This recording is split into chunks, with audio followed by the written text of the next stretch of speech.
Mirë, maturantët zhvillojnë sot provimin e dytë të maturës, atë më të vështirin, siç e theksojnë dhe vetë, pikërisht provimi i gjuhës shqipe dhe letërsisë. Për mësuar diçka më shumë, do të lidhemi menjëherë me kolegen tonë Ornela Joti. Ornela, të përshëndes, atëherë pyetja ime e parë është sa maturantë do të ulen në banka në këtë test provimi pra të dytë dhe për më tepër kur duhet të jenë në shkollë, sa zgjat ky provim dhe çfarë duhet të kenë me vete pikërisht maturantët? Në këtë provim të dytë të maturës shtetërore, sipas Ministrisë së Arsimit, mbi 26.600 maturantë po i nënshtrohen tashmë provimit të gjuhës shqipe dhe letërsisë. Siç e thatë edhe ju Andi, në fakt konsiderohet një nga provimet më të vështira nga vetë të rinjt, ndoshta edhe për vetë faktin sepse letërsia është subjektive, ndërkohë që gjuha është po aq eksakte sa edhe shkencat e tjera. Dhe kjo duket se të rinjt në fakt i vështirëson përballë pyetjeve argumentuese, eses, analizave letrare të autorëve shqiptar, por edhe të huaj,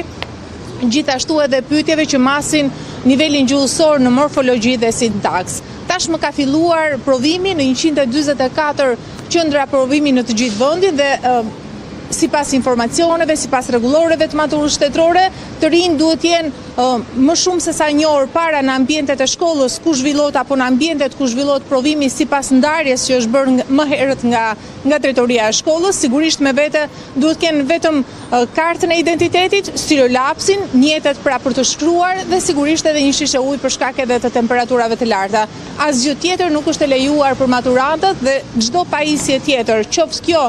edhe pajisje elektronike, telefon apo ora smart do t'i penalizonte deri në përjashtim të rinjve apo të maturantëve nga provimi maturës shtetërore, nga ky i sotmi apo edhe nga provimet e tjera nëse tentojnë të kenë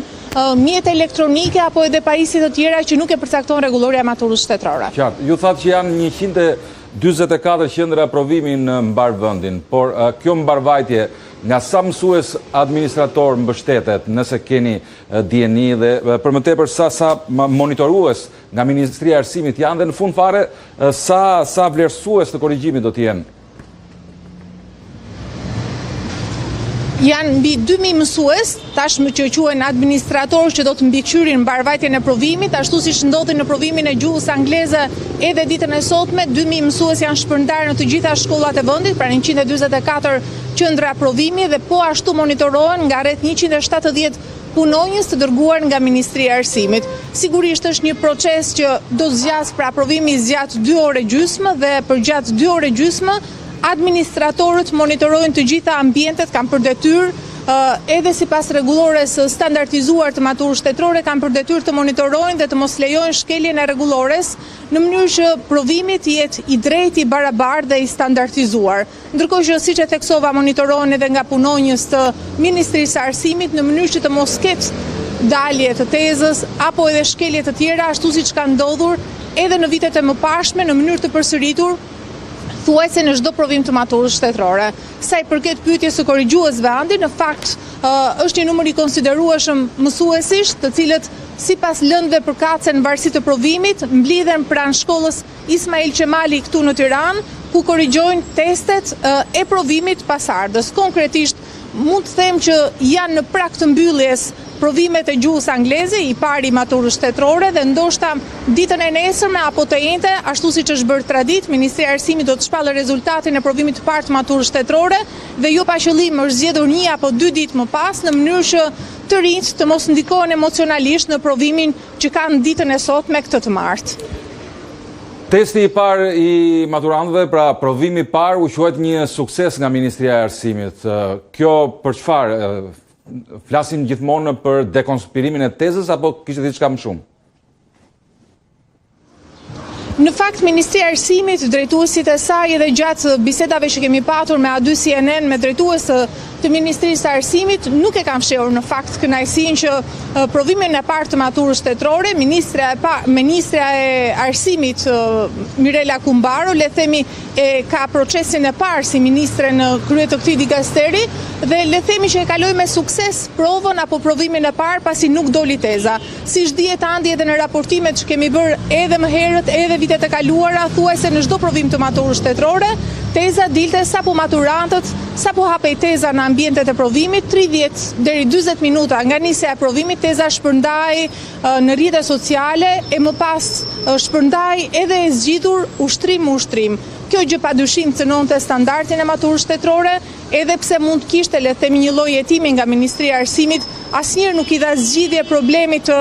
të mosdaljes së tezës, ajo që në fakt duhet jetë rregulli i artë i maturës shtetërore.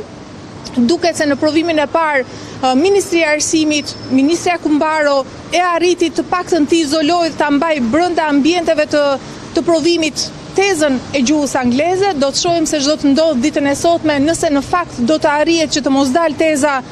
edhe provimin e sotëm, ndërkohë që gjatë komunikimit që kemi pasur me drejtuesin e lartë të Ministrisë së Arsimit deklaruan që këtë vit ka pasur masa më të shtuara në provim, nuk përjashtuan mundësinë e një sistemi gjurmimi, edhe pse në fakt nuk kanë dashur ta bëjnë publike, por deklaruan që ka një sistem të fortë gjurmimi në tezat e provimit të maturës shtetërore, çka identifikohet se cili është maturanti, administratori që nxjerr tezën e provimit, që kopjon, në çfarë banke është ulur, në çfarë shkolle po zhvillon provimin dhe në çfarë qyteti ndodhet ai, çka e bën të lehtësueshme sipas drejtuesve të Ministrisë së Arsimit identifikimin e personit që cënon standardin e maturës shtetërore. Kam dhe një pyetje të fundit përpara se ta mbyllim, Ornela, pas provimit të gjuhës shqipe dhe letërsisë, si vijon më pas procesi për maturantët? Maturantët mbyllin provimin e sotëm, në orën 12:30 ata do të lënë ambientet e provimit, ashtu siç është parashikuar në rregullore, zgjat provimi 2 orë 30 minuta, më pas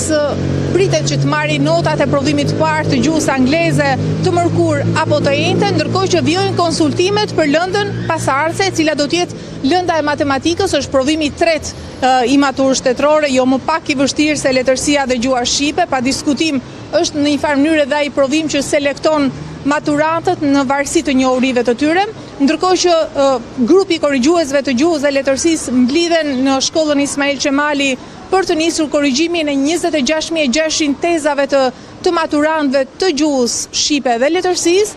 vijon provimi i matematikës, e kështu me radhë deri në provimin e lëndës me zgjedhje në datën 23 qershor, i cili është i fundit provim për maturantët, që në një farë mënyre ky i fundit tregon edhe orientimin e të rinjve se nga do të orientohen nga shkollat e larta, nga universitetet, nëse do të jenë të profilit shoqëror apo të profilit shkencor, që në një farë mënyre tregojnë edhe cila do të jenë degët më të preferuara këtë vit nga të rinjt. Ornela Joti, të falenderoj për trejat më të fundit nga matura shtetërore.